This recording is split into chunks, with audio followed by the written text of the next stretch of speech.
Feathers soft, silent in flight. This bird is a delight. But those small creatures that hide in the long grass should take heed.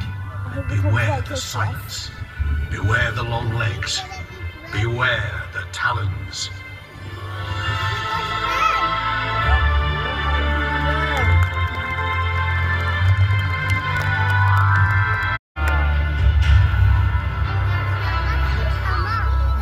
Here in the northern lands, Holly saw it was the largest bird in the land. Yeah, look, it's coming.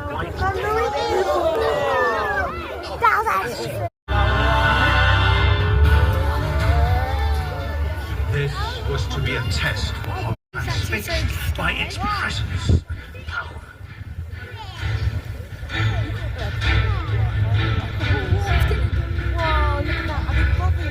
The sight took Holly's breath.